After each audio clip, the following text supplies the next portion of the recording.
Welcome back to RKV EduTech Notes video series. आज हम देखने वाले हैं सोलर पावर प्लांट। अब सोलर पावर प्लांट में बहुत सारे टाइप्स है, उसमें से एक टाइप जो हम अभी यहाँ देखने वाले हैं वो है फ्रेऑन वाटर या water freon solar power plant. तो इसके अलावा भी है जो है tower type solar power plant, लेकिन बहुत इजी समझने के लिए और आसान तरीके से ड्रॉ करने के लिए जो सोलर पावर प्लांट है तो वो है water freon solar power plant. तो आज हम वही देखने वाले। अब जैसे कि इसका नाम सजेस्ट कर रहा है तो ये ऑपरेट होने वाला है सोलर एनर्जी पे, और हमें पता है कि सोलर एनर्जी ये डिफ्यूज फॉर्म में है। डिफ्यूज फॉर्म में मतलब उसकी इंटेंसिटी बहुत ज्यादा नहीं है, तो जो भी हीट हमें रिसीव होती है उसकी इंटेंसिटी इतनी ज्यादा नहीं कि हम कोई स्टीम जनरेट कर पाए और पावर प्लांट रन करे। तो उसके लिए हम करते क्या है कि इसको पहले तो हार्वेस्ट करना पड़ता है। तो जो भी सन रेज आ रही है उसे हार्वेस्ट करेंगे और उस हार्वेस्टेड एनर्जी को, हीट को हम यूटिलाइज करेंगे ऐसे किसी सेकेंडरी फ्लूइड को हीटअप करने के लिए, वो फ्लूइड जो इजीली वेपर फॉर्म में आ जाएगा। तो वो फ्लूइड हम यूज करते हैं फ्रेऑन। ये फ्रेऑन एक्चुअली हम रेफ्रिजरेंट बोल के भी यूज करते हैं बहुत सारे रेफ्रिजरेटिंग यूनिट में। अब ये फ्लूइड ऐसा होता है कि जो नॉर्मल रूम टेम्परेचर पे भी वेपोराइज हो जाता है। तो इमेजिन करो अगर ऐसे फ्लूइड को अगर हम हीट सप्लाई करेंगे तो वो जो वेपर्स बनेंगी वो बहुत ज्यादा हाई प्रेशर वाली वेपर्स बनेंगी, और उस हाई प्रेशर वेपर को हम यूज करेंगे गैस टरबाइन को रन करने के लिए। तो देखते हैं कि ये water freon solar power plant कैसे काम करता है। तो जैसे कि हमें पता है कि सोलर एनर्जी ये बहुत ज्यादा डिफ्यूज फॉर्म में है, उसकी कॉन्सेंट्रेशन बहुत कम है, तो हमें बहुत ज्यादा हीट नहीं मिलती है। तो हम करेंगे क्या कि एक सोलर कलेक्टर यूज करेंगे ताकि उस सोलर एनर्जी को हम हार्वेस्ट कर सके। अब सोलर कलेक्टर जो सबसे बेसिक और सबसे पॉपुलर है वो है प्लेट टाइप, जो बहुत बार हम यूज करते हैं हमारे घर में, जहां पे सोलर वाटर हीटर के लिए हम उसे यूज करते हैं।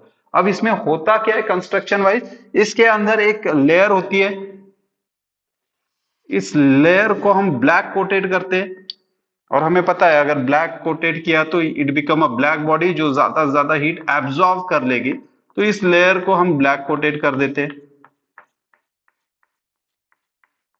और ऊपर रिफ्लेक्टर्स लगा देते हैं ताकि जो भी सोलर एनर्जी आए वो रिफ्लेक्ट बैक होके इसी पैनल के अंदर आप हार्वेस्ट कर सको। अब जो भी सोलर एनर्जी इस पैनल पे आएगा, सोलर रेज, वो इस ब्लैक कोटिंग के वजह से इस पे एब्जॉर्ब हो जाएगा। जो भी आउटसाइड जा रही है उसे हम हार्वेस्ट करेंगे, रिफ्लेक्ट करेंगे और इसी पे फोकस करेंगे। तो जो भी हीट सोलर से मिल रही है वो हम यूटिलाइज करेंगे इस ब्लैक कोटेड पैनल के अंदर, जो भी ट्यूब्स गई है वहां पे, और उस ट्यूब में हम पास करते वाटर। तो it is simply just like our water, solar water heater. अब हमें पता है सोलर वाटर हीटर में हम वाटर को हीटअप तो कर सकते हैं लेकिन स्टीम में कन्वर्ट नहीं कर सकते। तो हम इस हीटेड वाटर को यूज करेंगे किसी दूसरे फ्लूइड को वेपर फॉर्म में लाने के लिए। तो अब ये सोलर कलेक्टर, इसको लेबल कर देते हैं। सो दिस इज सोलर कलेक्टर।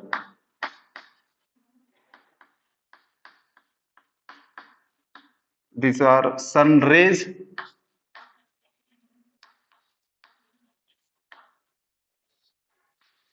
अब जो भी हम वाटर सप्लाई कर रहे हैं वो तो हमारा रेगुलर रूम वाटर टेम्परेचर वाला है। तो ये रूम वाटर टेम्परेचर वाला हम वाटर इस सोलर पैनल को सप्लाई करेंगे। अब ये वाटर यहां से पास होने वाला है, सोलर एनर्जी हार्वेस्ट की जाएगी, वो हीट एनर्जी इस वाटर को पास की जाएगी। तो जब ये वाटर पास होगा तो इस हीट के वजह से हीट अप हो जाएगा। आई एम अगेन रिपीटिंग कि ये बॉइल नहीं होता है, हीट अप हो जाता है। तो इमेजिन कीजिए कि अंदर जाने वाला वाटर है सपोज 27 डिग्री सेंटीग्रेड, बाहर आने वाला वाटर है 80 डिग्री सेंटीग्रेड, है ये लिक्विड फॉर्म में। तो वाटर वाटर ही है, सिर्फ हीट हो गया है। सो आउटलेट में जो मिल रहा है it is still in liquid form water but high temperature. So we can say this is hot water.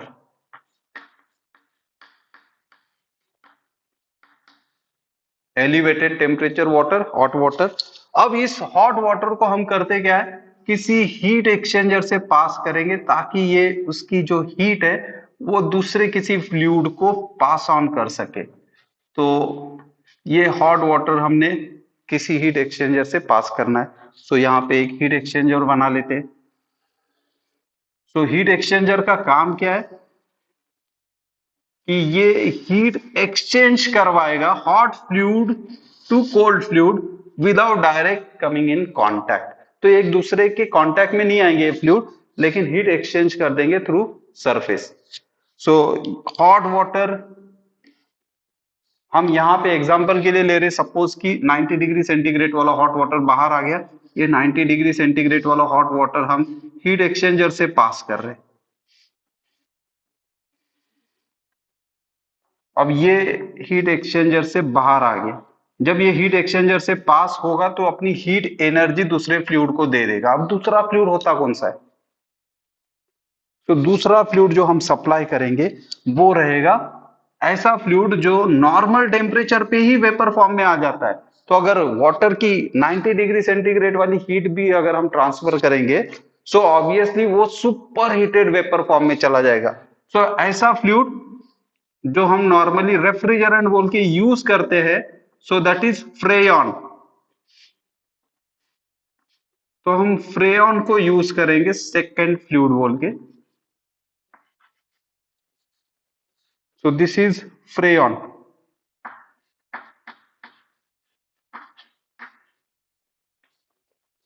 अब ये फ्रेयॉन अंदर जाता है हीट एक्सचेंजर में,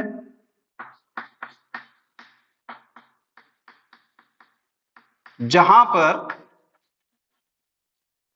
हॉट वाटर की हीट एक्सचेंज हो जाएगी फ्रेयॉन की तरफ और फ्रेयॉन बन जाएगा वेपर फॉर्म में, लेकिन हाई प्रेशर वेपर्स, और ये सारी वेपर्स रहेगी सुपर हीटेड। अब जब हीट एक्सचेंज हो जाएगी तो एग्जॉस्टेड जो वाटर है अब उसका टेम्परेचर भी कम हो गया।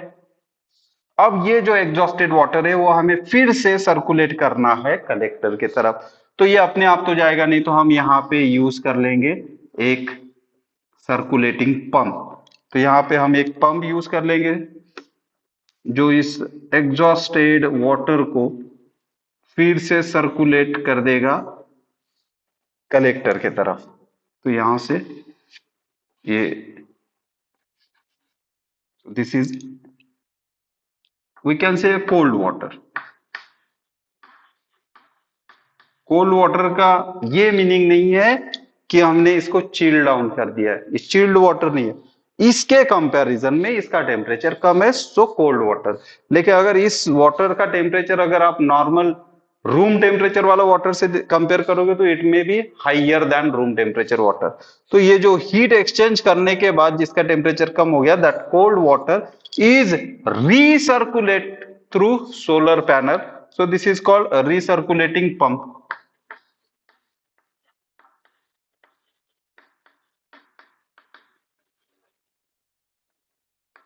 Recirculating pump. तो ये होगी फर्स्ट फ्लूइड वाटर जो सोलर पैनल से हीट लेगा, हीटअप होगा, हॉट वाटर बनेगा, हीट एक्सचेंजर से पास होगा। जब ये हीट एक्सचेंजर से पास होगा तो अपनी हीट एक्सचेंज कर देगा दूसरे इनकमिंग लिक्विड को जो हम ले रहे फ्रेयॉन। अब हीट एक्सचेंज होने के बाद जो कोल्ड वाटर है उसको फिर से हम रीसर्कुलेट करेंगे रीसर्कुलेटिंग पंप के जरिए। अब सेकंड साइड में जो दूसरा फ्लूइड है, फ्रेयॉन लिक्विड फॉर्म में अंदर गया था। अब जब वो हीट गेन करेगा, फ्रेयॉन ऐसा लिक्विड है जो नॉर्मल रूम टेम्परेचर पे भी वेपराइज हो जाता है। तो इमेजिन करो जब ये हॉट वाटर का हीट गेन करेगा तो बहुत ज्यादा हाई प्रेशर की वेपर में कन्वर्ट हो जाएगा। सो ये फ्रेयॉन जो हाई प्रेशर वेपर में कन्वर्ट हो गया है, तो ये हाई प्रेशर वेपर बन के बाहर आएगा। So this is high pressure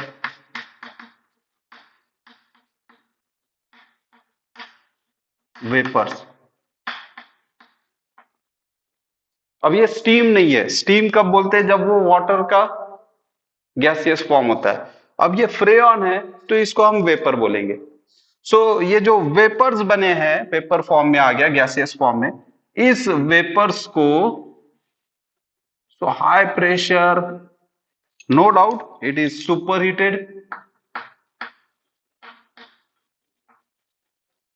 super heated vapours. ये वेपर्स को हम टरबाइन में भेजेंगे। अब ये टरबाइन ये रन होने वाला है इन वेपर पे। तो this is not a steam turbine. अब इसको वेपर टरबाइन नहीं बोलते, this is called gas turbine.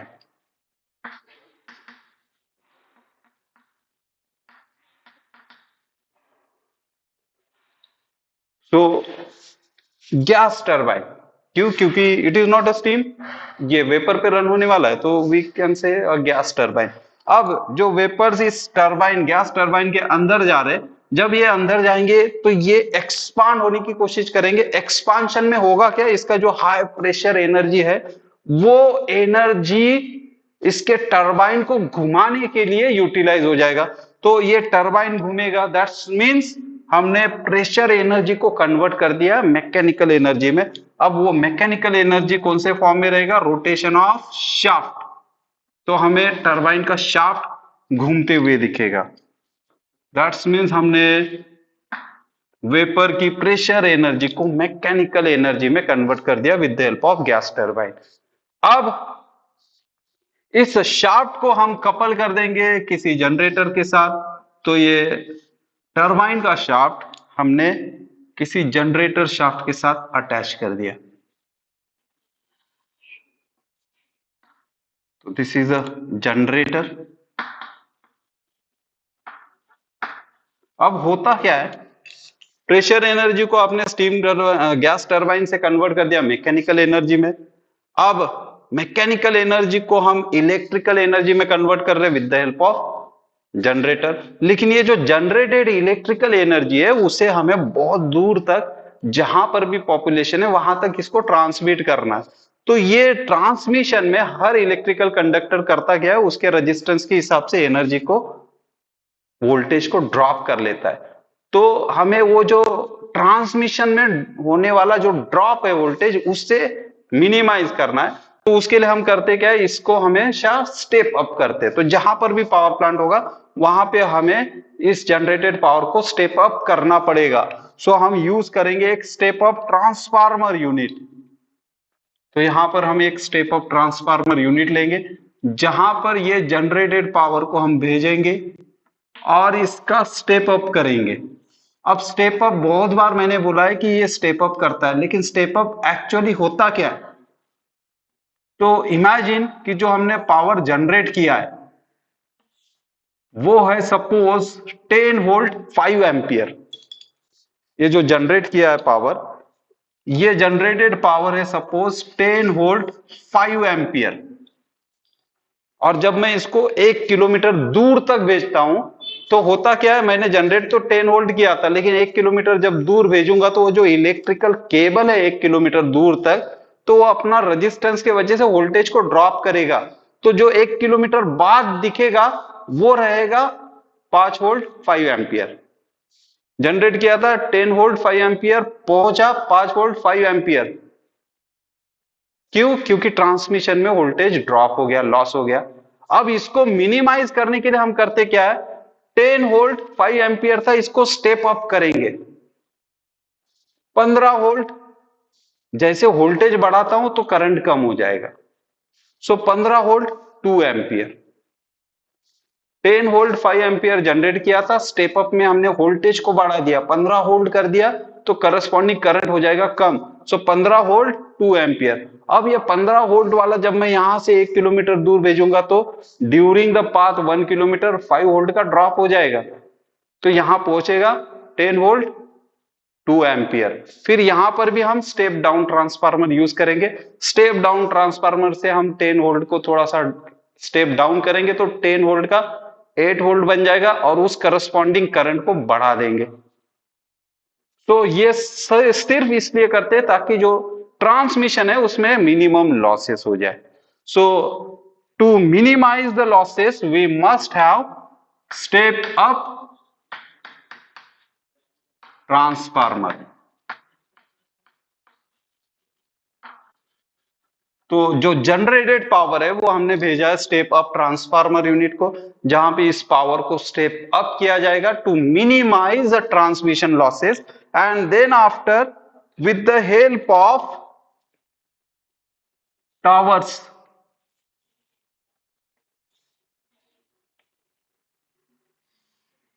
अब इसको बनाने का बहुत आसान तरीका है, 2 ट्रायंगल्स बना लीजिए, देन इंटरमीडिएट लाइंस बना दीजिए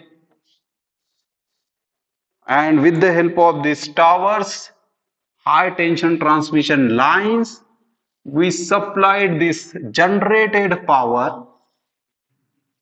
to various distribution centers, and this high tension transmission line is called HT lines, and this power is supplied to various distribution center.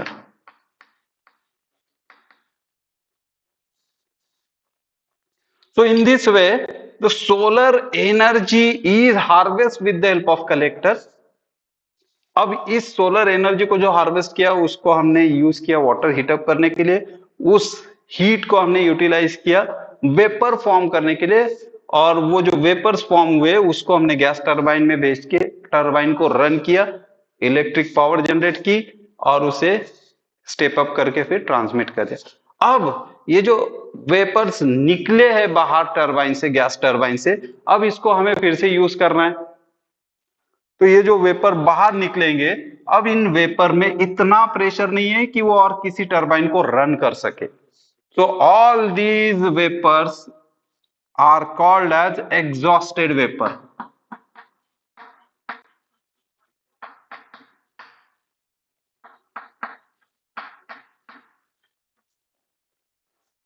अब ये एग्जॉस्टेड वेपर को हमें करना क्या, फिर से लिक्विड फॉर्म में लाना है। तो हम क्या करेंगे, इसको फिर किसी कूलिंग डिवाइस के पास से भेजेंगे, दैट इज कंडेंसर यूनिट। अब ये जो कूलिंग डिवाइस से हम भेजते हैं, तो कूलिंग डिवाइस करता क्या है, जो भी स्टीम है उसमें से हीट निकाल लेगा। अब हीट निकालना है तो हमें कोई कूलिंग मीडियम चाहिए, तो हम यहां पे कूलिंग वाटर सप्लाई करते हैं। तो कूलिंग वाटर सप्लाई करेंगे,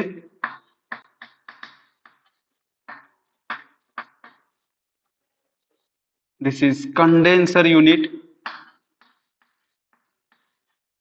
अब कंडेंसर में होता क्या है, एग्जॉस्टेड वेपर बाहर निकली, कंडेंसर यूनिट से पास हो रही है, तो वो ट्यूब से पास हो रही है।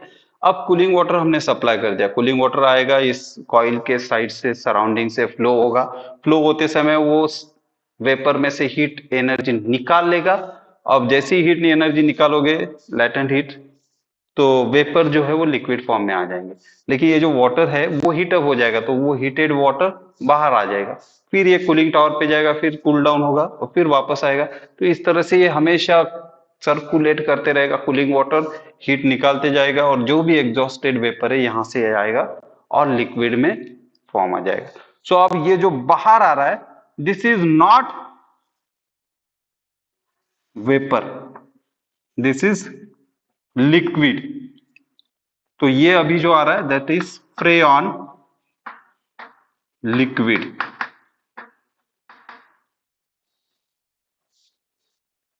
ये जो हाई प्रेशर वेपर्स थे वो फ्रेऑन वेपर्स थे रेफ्रिजरेंट के। अब ये जो बाहर निकला है ये लिक्विड फॉर्म है। अब इस लिक्विड को फिर से हमें हीट एक्सचेंजर के तरफ भेजना है, तो फिर से हम कोई ना कोई डिवाइस, मैकेनिकल मींस यूज कर लेंगे। सो यहाँ पे हम एक पंप यूज करते हैं जो इस लिक्विड फ्रेऑन को फिर से फीडबैक कर देगा हीट एक्सचेंजर की तरफ। सो ये फ्रेऑन liquid by using this feedback pump or feed pump supply back to heat exchanger। तो इसका नाम feedback pump.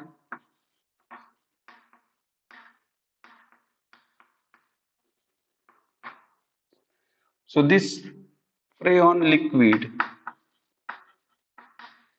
this is freon vapor।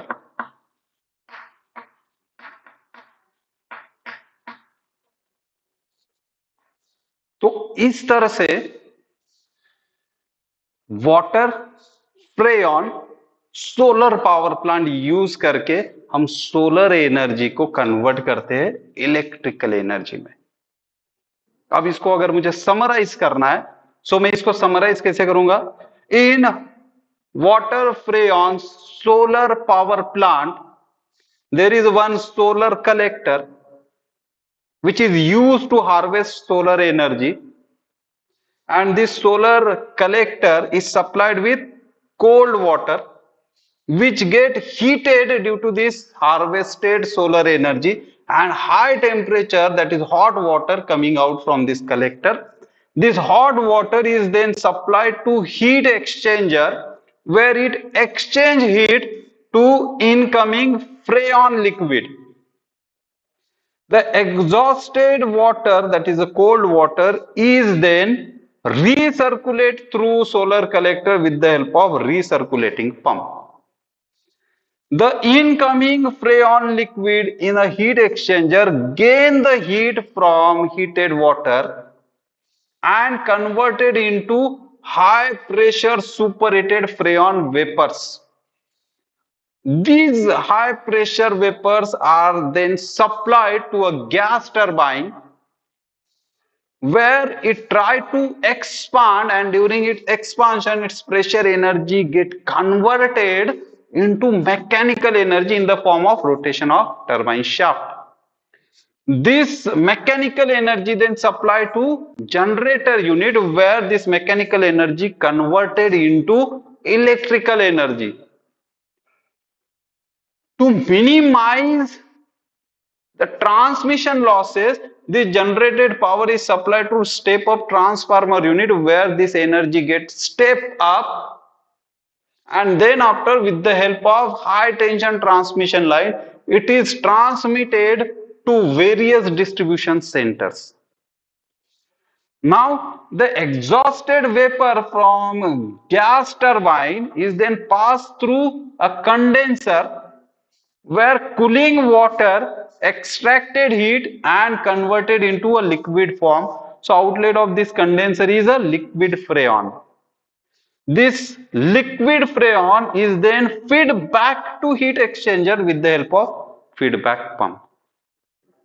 So in this way, by using water freon solar power plant, we harvest solar energy and convert it into electrical energy.